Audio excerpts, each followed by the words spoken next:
A escravidão existia em África muito antes do tráfico europeu. Sim, já deves ter ouvido falar sobre isso. Por exemplo, os perdedores numa batalha poderiam se tornar escravos dos vencedores. Mas essa prática era bastante limitada. Quando os portugueses inicialmente chegaram em África, o seu interesse não eram os escravos. No entanto, isso depois mudou, porque as elites africanas começaram a facilitar esse comércio. Elas facilitaram esse tipo de comércio porque ficaram muito dependentes de mercadorias importadas, como armas, artigos de luxo e de consumo. E o que tinham para dar em troca, e o que os europeus aceitavam, era maioritariamente mercadoria humana. Assim, por exemplo, ao comercializar na costa sudoeste da África no início do século XVI, os portugueses aceitavam os escravos como pagamento. Depois, trocavam-nos por ouro. Igualmente, foram os pioneiros a adquirir escravos e a vendê-los fora da África. Até 1650, 2 de cada 3 navios que comercializavam escravos no mundo eram portugueses. Bom, eu creio que a intenção da nossa irmã não é fazer serviço colonial, não. Ela faz conteúdos para enaltecer a África, só que neste conteúdo, inclusive, cometeu um equívoco, o que eu não deixo passar, porque senão dá aquela possibilidade das pessoas que já tinham esse racismo sobre o continente para reforçar a tese de contar a história na perspectiva colonial. O que arrastou a nossa irmã para cometer esse equívoco, eu acredito e entendo muito bem que foi um equívoco de troca dos conceitos. Servidão não é a mesma coisa com a escravidão. Servidão é estado de dependência, apenas. Agora, escravidão é ter direito de propriedade sobre a coisa, sobre a pessoa escravizada, inclusive de impor por meio de violência física e moral. Dono de escravo tem direitos econômicos sobre o escravo, por isso tem possibilidade de comercializar e vender o escravizado.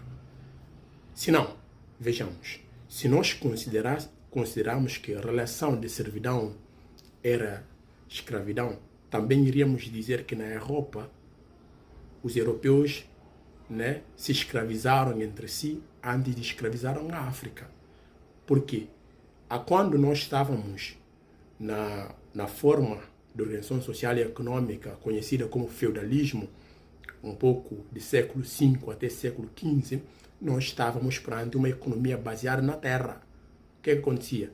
O Império Romano, por exemplo, o Império Bizantino, lutava com outros impérios, tinha prisioneiros de guerra. O que o império fazia? Pegava esses prisioneiros de guerras, transformava nos servos para servir o Império Bizantino, que é o Império Romano. Por isso que isso mesmo gerou uma grande força atrás desse Império Romano, que foi um império muito conhecido através dessa forma de transformar os adversários nos servos para servir, inclusive, o império. Agora, na África também aconteceu isso. Se nós formos ver no Egito Antigo e demais regiões da África, acontecia essa relação mesmo de servo. Um senhorio lá tem servo, porque o feudalismo, enquanto forma de organização econômica, era baseado na terra. A pessoa, um senhorio tem a quinta lá, precisava de pessoas para se fazer de serventia, para servir o senhorio. Só que ele mesmo não tinha esse direito, inclusive, de propriedade sobre a coisa, sobre os servos, a ponto de comercializar, vender e toda essa coisa que aconteceu apenas com a atrocidade dos europeus nos nossos países. O capitalismo, enquanto propriedade, seja iniciativa privada, propriedade da coisa, com o avanço de máquinas, capitalismo e tal, nós tínhamos transição de idade média para idade moderna. Nós temos capitalismo lá, que inclusive declinou ou seja, ganhou o terreno quando o feudalismo estava em declínio.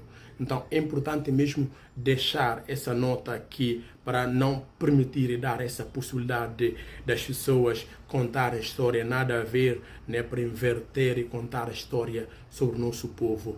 porque não é verdade. Os africanos nunca se comercializaram entre si. Isso está errado. O que aconteceu era uma relação de servidão, que inclusive na Europa também aconteceu. Senão também diríamos que na Europa teve escravidão. Se comercializaram entre si antes de comercializar os escravizados na África.